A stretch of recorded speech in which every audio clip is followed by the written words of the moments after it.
Shalom Bapak Ibu Saudara yang terkasih dalam nama Tuhan Yesus. Puji nama Tuhan. Kembali kita diperkumpulkan lagi di tempat ini. Kita mau siapkan hati kita untuk memuji dan menyembah nama Tuhan.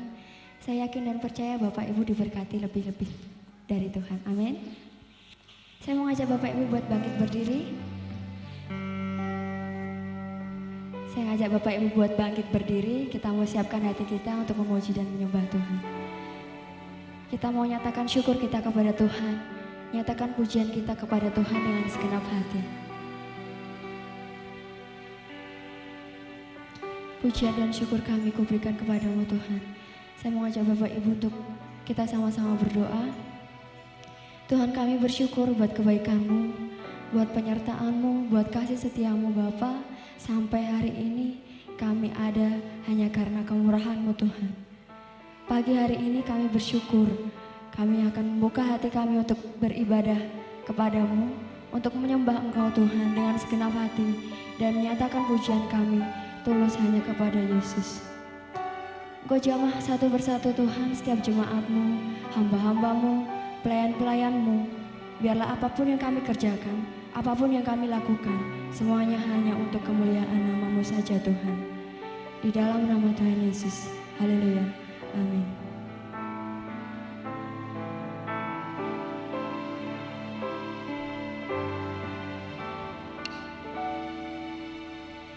Pujian dan syukurku ku bawa padamu dengan rendah hati. Dengan rendah hati ku persembahkan, sadar bila ku ada, sadar bila ku ada, hanya karena anugerah.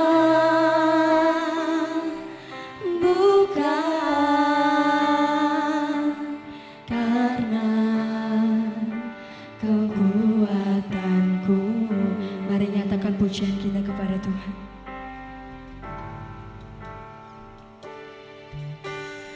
Pujian dan syukurku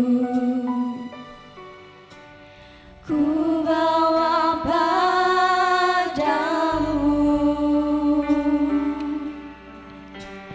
dengan rendah hati ku persembahkan, sadar kami ada, sadar bila ku ada, hanya karena anugerah, bukan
karena anugerah, bukan karena kekuatanku.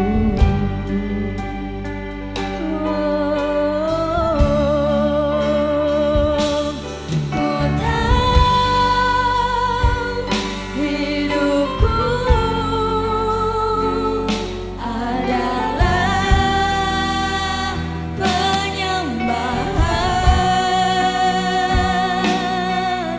Kau ciptakanku dalam kemuliaan-Mu. Kami berharga Tuhan. Ku tahu hidupku berharga di mata-Mu. Segenap hidupku persembahkan. Kami tahu hidup kami penyembahan. Ku tahu hidupku adalah, berikan hidupmu untuk menyembah Tuhan. Kau ciptakanku dalam kemuliaan-Mu.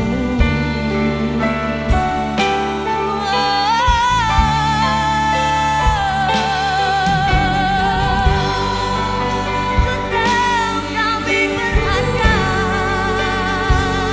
berharga di mata-Mu. Segenap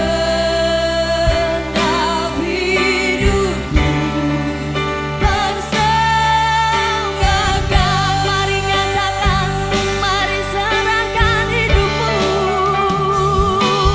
Ku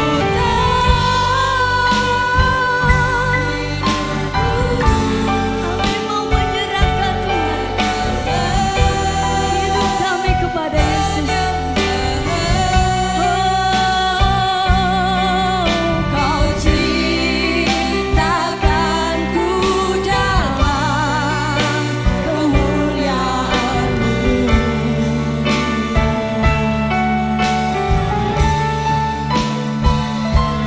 Ku tahu hidupku berharga di mata-Mu.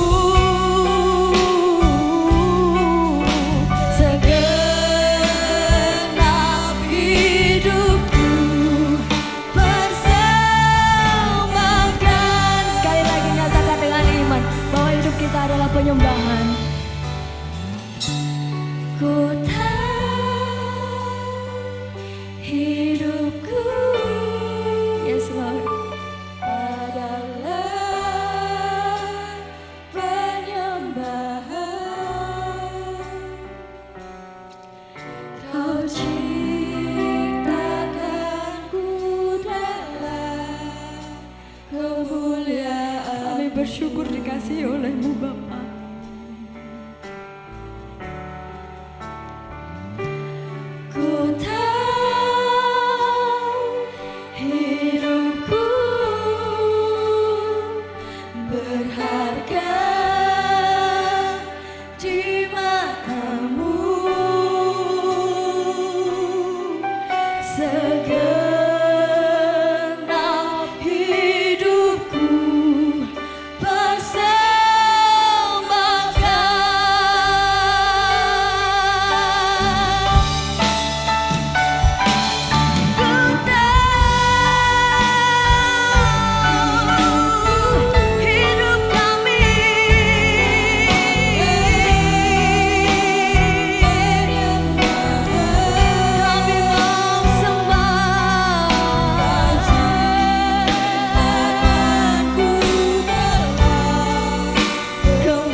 berikan hidupmu untuk menyembah.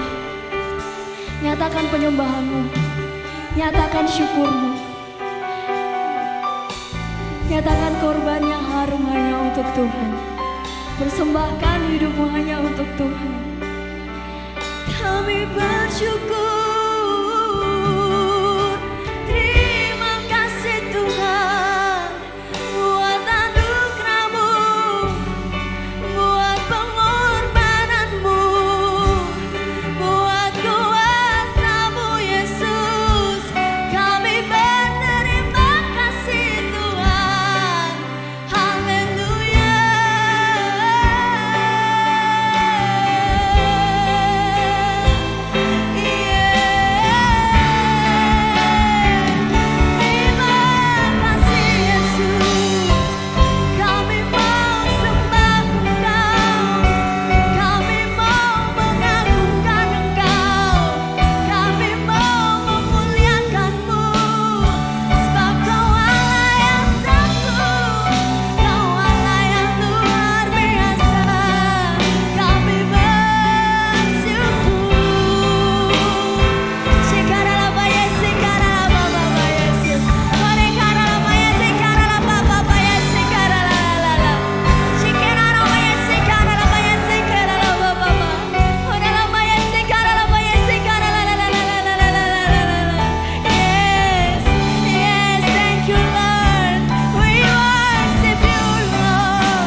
Seberapa banyak yang rindu Tuhan, seberapa banyak yang ingin menyembah Tuhan. Kami percaya Yesus, kami percaya Engkau hadir di tempat ini Tuhan. Terima kasih Tuhan. Dan kami ingin selalu beserta Engkau Yesus. Kami tak mau berjalan tanpa Engkau Tuhan.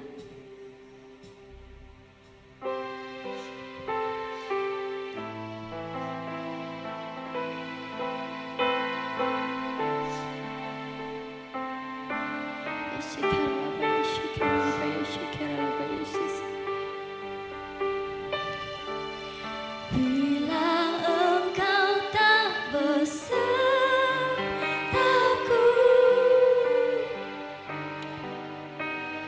ku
Puji nama Tuhan. Sukacita Bapak Ibu. Amin. Yang di depan, shalom. Puji nama Tuhan. Mari kita mau siapkan hati kita untuk menyambut Natal Bapak Ibu ya. Sukacita sudah terasa di minggu ini. Amin. Amin. Kita mau angkat satu pujian, anggur baru tercurah.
Bersukacita Bapak Ibu nggih?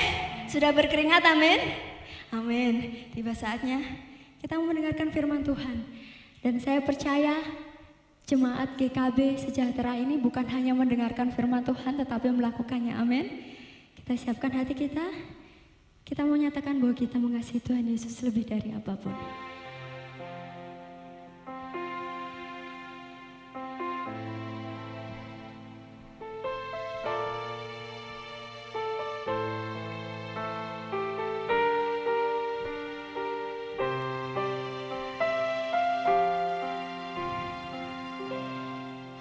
Aku mengasihi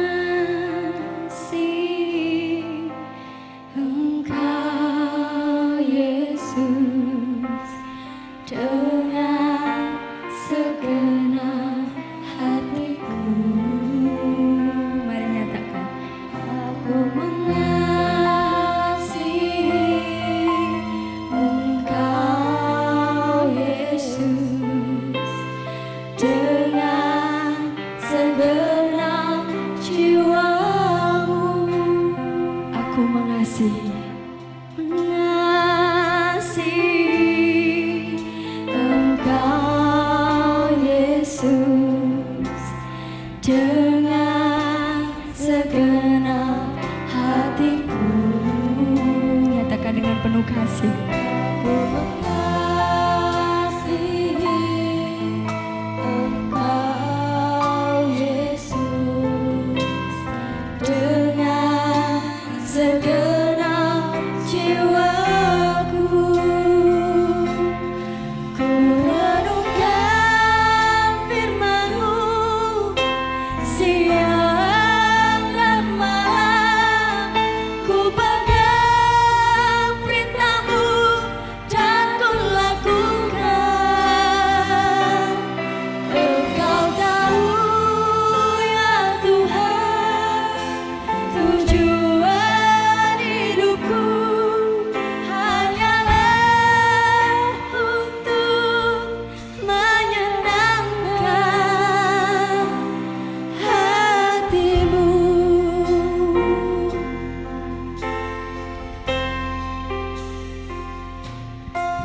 Aku mengasihi Engkau Yesus dengan segenap hatiku. Bapak Ibu nyatakan sama-sama. Aku mengasihi Engkau Yesus dengan segenap jiwaku. Kami mau merenungkan, ku renungkan firman-Mu. Yes Lord. Siang dan malam ku pegang perintah-Mu dan ku lakukan. Engkau tahu ya Tuhan, tujuan hidupku hanyalah untuk menyenangkan. Ku renungkan firman-Mu.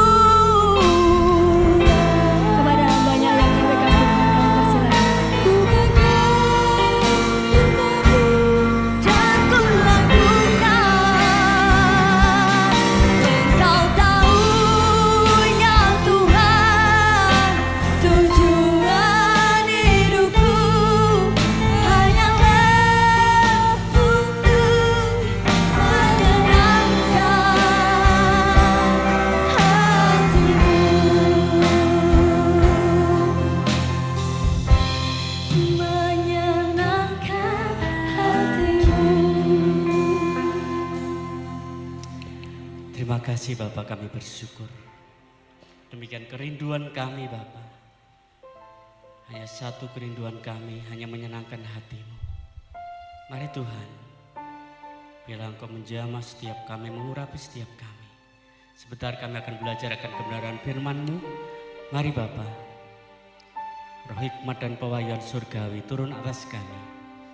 Sehingga firman-Mu pada pagi siang hari ini boleh menguatkan kehidupan kami, untuk kami tetap hidup menyenangkan hati-Mu.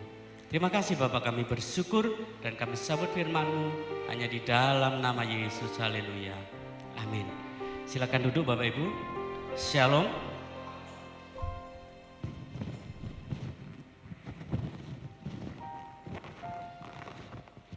Haleluya.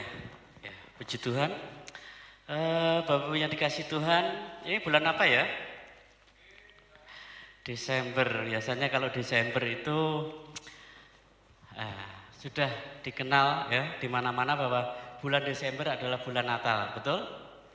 Di mana-mana ada perayaan Natal, di mana-mana ada sukacita seperti itu. Tapi mungkin bulan Natal ini kita agak berbeda, ya mungkin agak berbeda sedikit dari tahun-tahun sebelumnya. Bapak Ibu yang dikasih Tuhan, mari saya mengajak kita semua membuka di dalam Alkitab kita, di dalam Filipi. Ya. Filipi pasal yang kedua kita akan baca ayat 5 sampai dengan ayat yang ke-10. Iya. 11, 5 sampai 11, saya akan baca ayat yang ganjil dan Bapak Ibu sekalian ayat yang genap, jadi bergantian. Ya, saya akan mulai, yang sudah ketemu katakan amin. Iya. Kalau yang melihat ke sana pasti sudah ketemu, amin. Ya. Hendaklah kamu dalam hidupmu bersama menaruh pikiran dan perasaan yang terdapat juga dalam Kristus Yesus.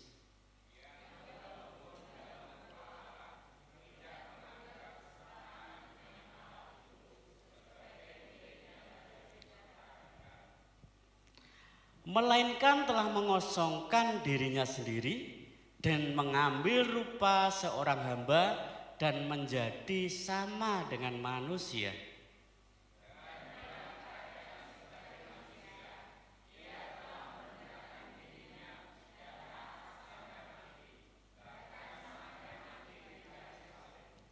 Itulah sebabnya Allah sangat meninggikan dia dan mengaruniakan kepadanya nama di atas segala nama.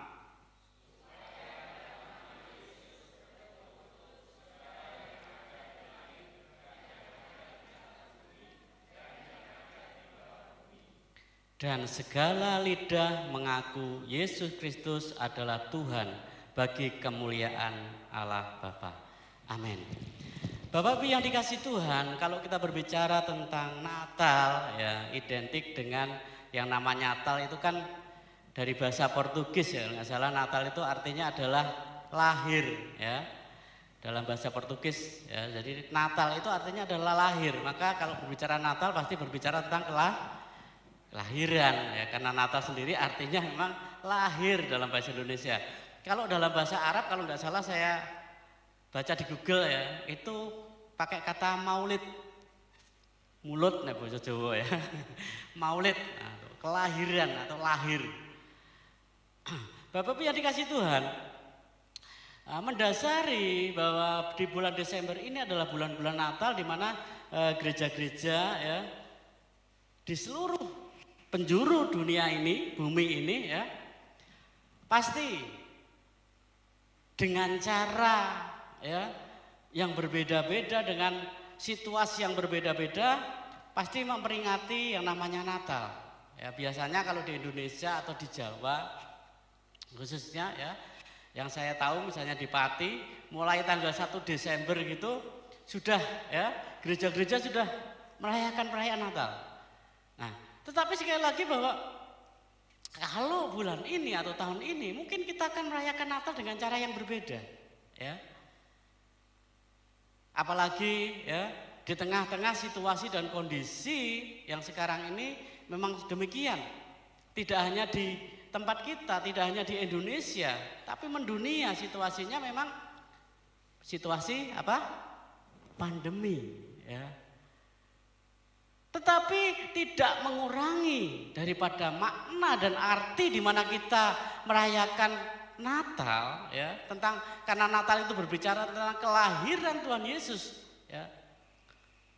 Di mana banyak ya, kalau Anda buka di YouTube atau di Google ya, banyak orang-orang dari luar sana, bahkan dari orang Kristen sendiri ada yang mengatakan nggak perlu Natalan. Ya. Karena Yesus tidak lahir di bulan Desember, itu. Yesus lahir di bulan Oktober. Ya, itu boleh-boleh aja namanya pendapat, ya. Tetapi yang penting di sini adalah makna Natal itu sendiri. Kalau kita belajar dari Lukas pasal yang kedua, ya, Natal itu sebenarnya yang pertama kali terjadi, ya. Yaitu Natal terjadi pertama kali adalah di kandang domba yang namanya Bethlehem. Kalau dalam bahasa sana, ya, kandang dombanya itu adalah bukan kandang domba seperti di tempat ini, mungkin kandangnya Pak Munawar ya, kandangnya Pak Tumirin atau Pak Yoto yang punya kandang kambing ya. Tetapi kandang domba yang dimaksud di dalam Alkitab itu adalah padang penggembalaan yang secara khusus atau disebut dengan Migdal Eder ya, menara kawanan domba, di mana domba-domba di situ dipersiapkan oleh orang-orang Yahudi, oleh para imam-imam Yahudi yang dipersiapkan secara khusus untuk persembahan korban di bait Allah. Jadi kalau ada di luar komplain kalau Natal itu mestinya bukan bulan Desember, itu juga istilahnya ngawur ya. Karena di dalam pikirannya mungkin berpikirnya secara Eropa. Orang Barat jadi kalau mikirnya kalau bulan Desember itu di Yerusalem nggak mungkin ada gembala di padang kayak gitu ya. Karena musim salju. Tetapi sekali lagi bahwa memang Natal pertama kali terjadi itu adalah di padang Efrata ya, atau di menara Migdal Eder ya, di mana di sana para gembala ada di sana ya, yang mendengar berita dari malaikat menyampaikan di dalam Lukas 2 ayat yang ke-11, hari ini telah lahir bagimu ya Kristus Tuhan di kota Daud.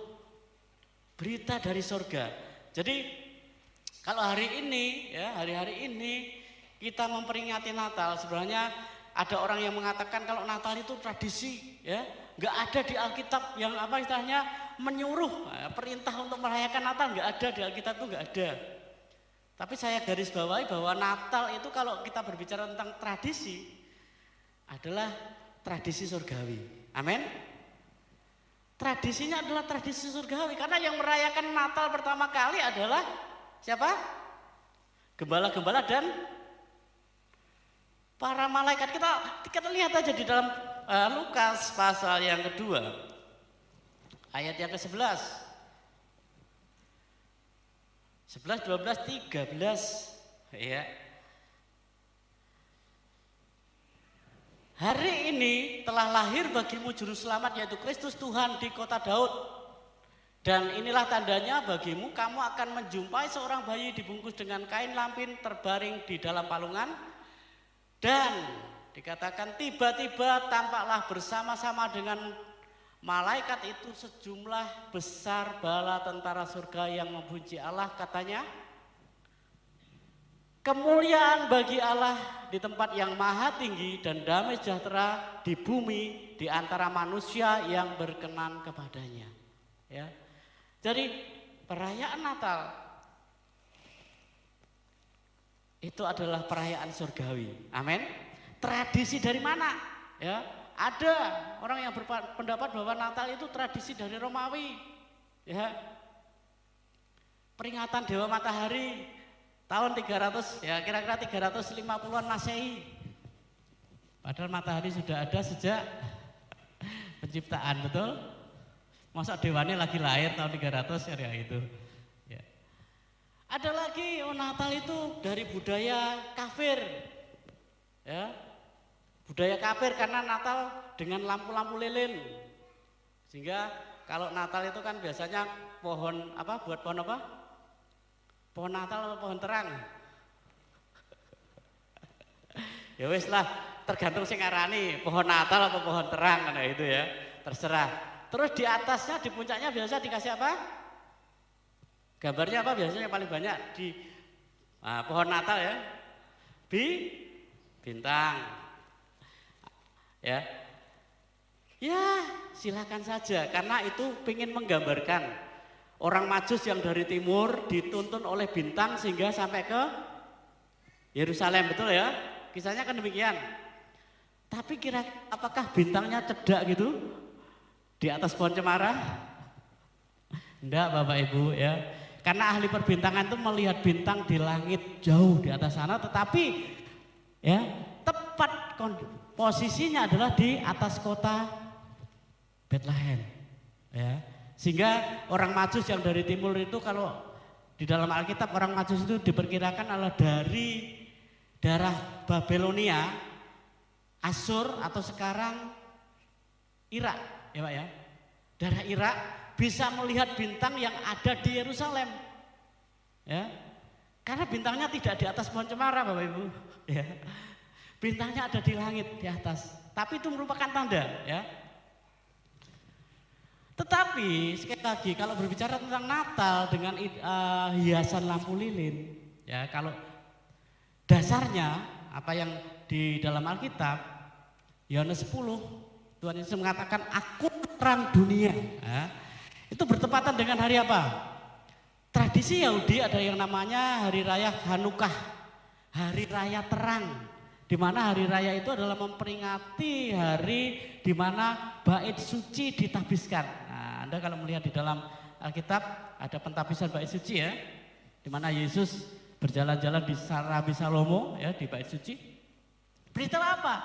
Pada waktu bait suci, ya, tahun 300 Yerusalem jatuh ke dalam kekuasaan Romawi, bait suci orang Yahudi dipergunakan oleh orang Romawi mempersembahkan korban di atas mezbah yang biasanya dipergunakan untuk pengorbanan, yaitu lembu, domba, seperti itu. Di sana dikorbankan hewan-hewan najis menurut orang Yahudi. Ya.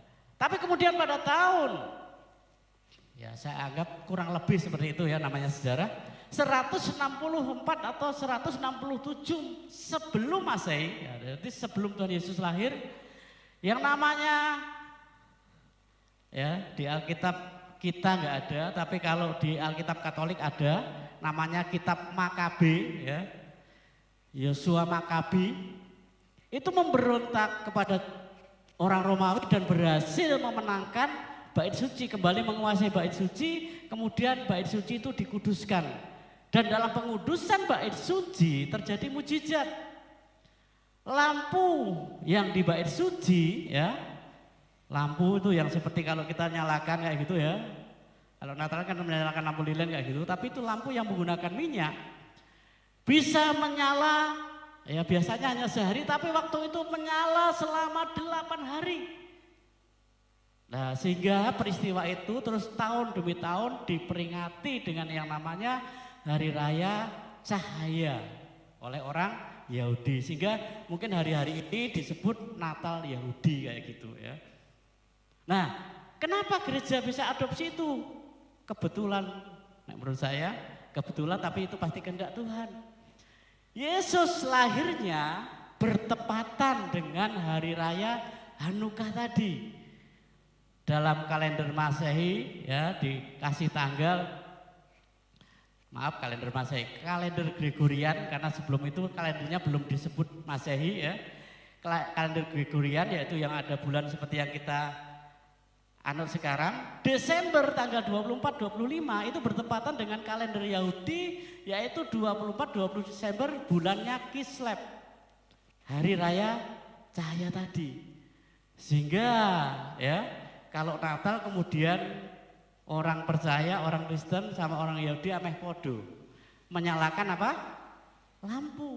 Jadi sebelum Yesus lahir itu perayaan sudah ada. Makanya kalau Bapak Ibu mungkin mencari di Google misalnya tentang Natal, itu pendapat ahli-ahli anyaran, orang pintar anyaran, paling banyak berkomentar bahwa Natal itu mulai tahun 350-an Masehi kayak gitu, ya. Lupa sejarah bahwa Natal yang pertama terjadi kapan? Di mana? Di Bethlehem tadi yang di dalam Lukas kita baca. Yang merayakan adalah siapa? Malaikat dan para gembala bersama dengan Yusuf dan Maria. Amin.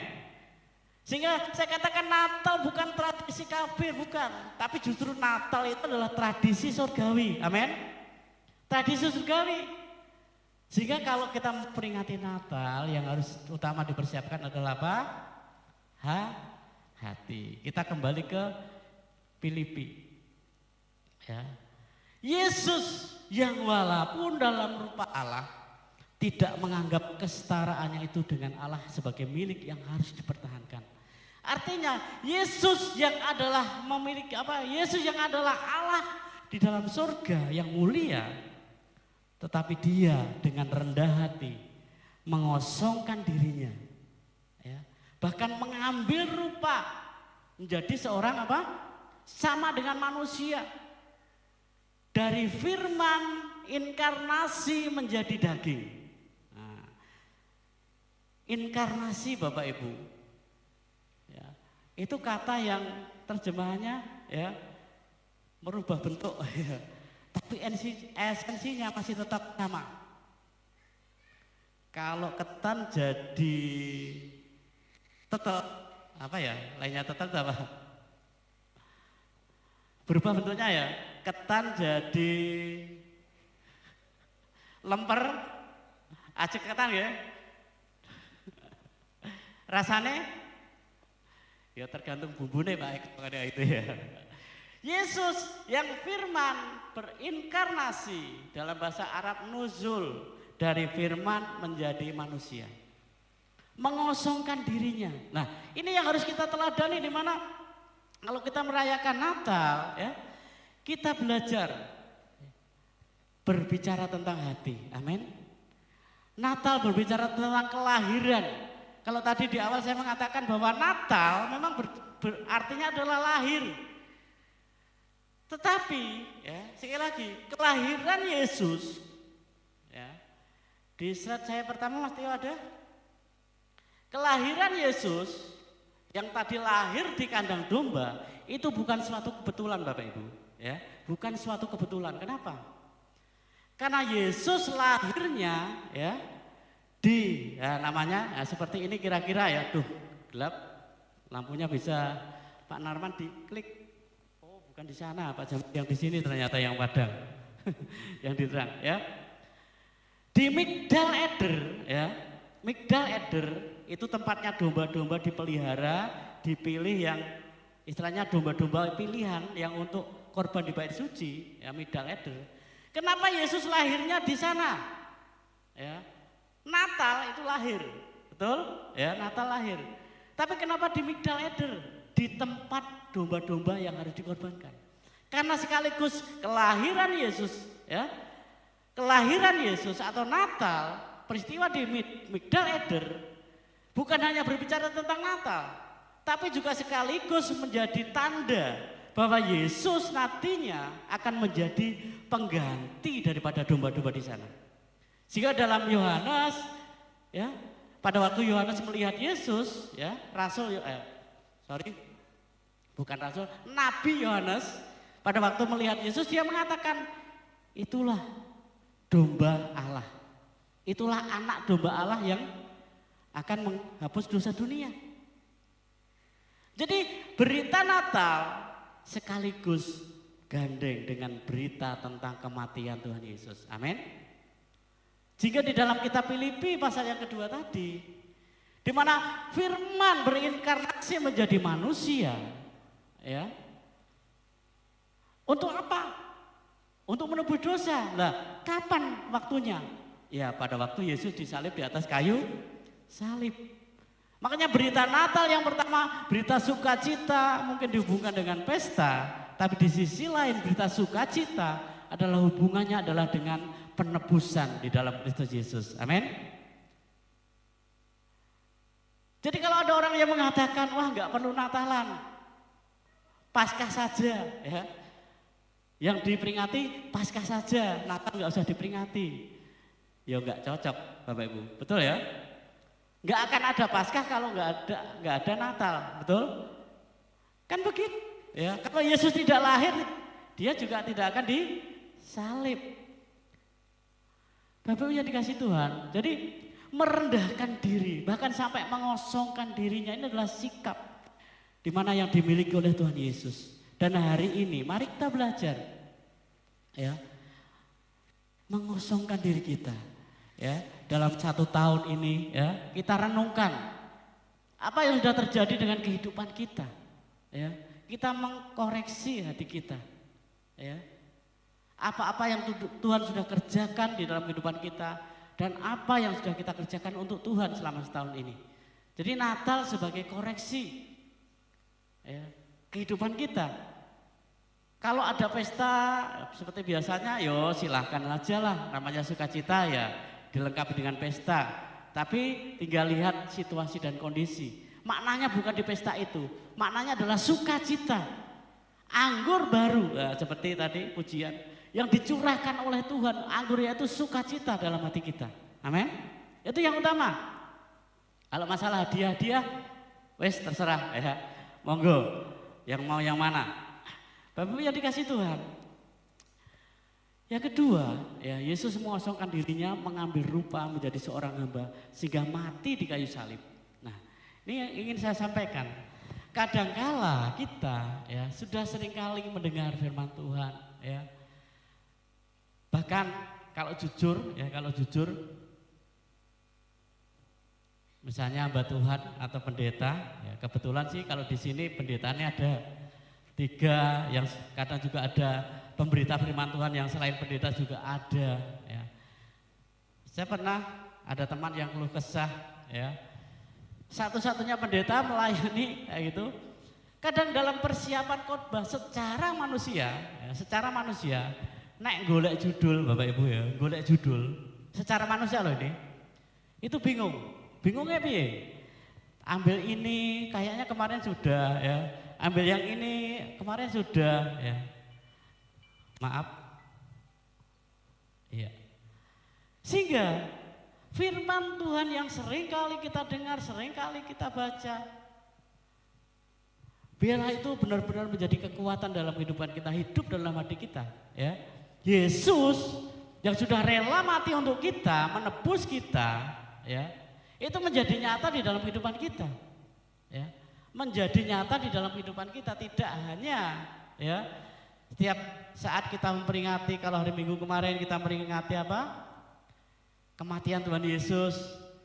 Kita menerima tubuh dan darah Yesus sebagai kita bersekutu atau bersatu dengan kematian Tuhan Yesus dan bersatu dengan kebangkitan Tuhan Yesus. Tetapi mari supaya itu tidak hanya menjadi istilahnya peringatan, tidak ya. Tetapi itu menjadi satu kehidupan di dalam kehidupan kita. Ya. Kalau hari-hari ini bulan Natal, ya sudahlah, ini bulan Desember, bulan Natal, ya. Natal biasanya penuh dengan pesta, ya. Hari ini kita pesta di dalam roh, amin. Ada sukacita di dalam roh, sekalipun sederhana, ya.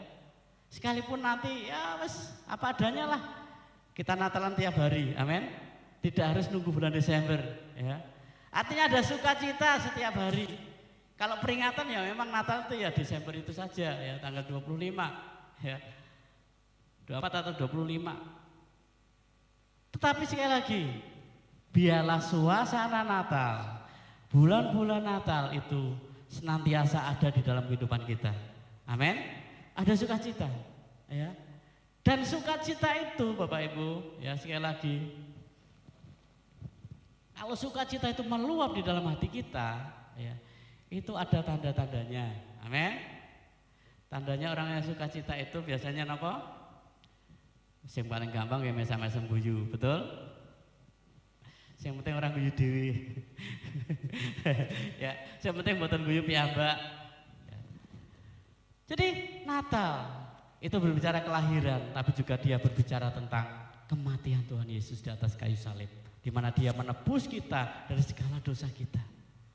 Ya. Jadi Bapak Ibu, saya undang kita bangkit berdiri. Haleluya. Singer, main musik, silakan. Kita mau naikkan pujian, ya, kemuliaan bagi Allah di tempat maha tinggi. Carikan Mas Theo ya. Haleluya.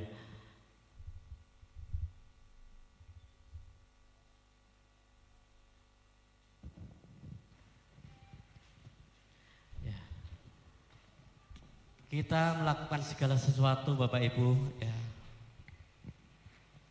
Tapi seperti dalam kitab Filipi tadi, ayat yang 11 ya, 13 ayat yang terakhir, yang 11 dikatakan bahwa untuk kemuliaan daripada Bapa kita di surga. Amin. Yesus menjadi Tuhan, menjadi juru selamat bagi semua orang. Dan kita semuanya hanya untuk kemuliaan nama Tuhan. Kemuliaan bagi Allah di tempat yang maha tinggi. Kemuliaan hanya bagimu ya Tuhan. Terima kasih Bapak, kami bersyukur buat firman-Mu pada siang hari ini. biarlah firman-Mu itu hidup di dalam kehidupan kami dan memampukan kami untuk kami hidup menyenangkan hati-Mu, memuliakan-Mu. Terima kasih Bapak, kami bersyukur di dalam nama Yesus. Haleluya. Amin. Silakan duduk.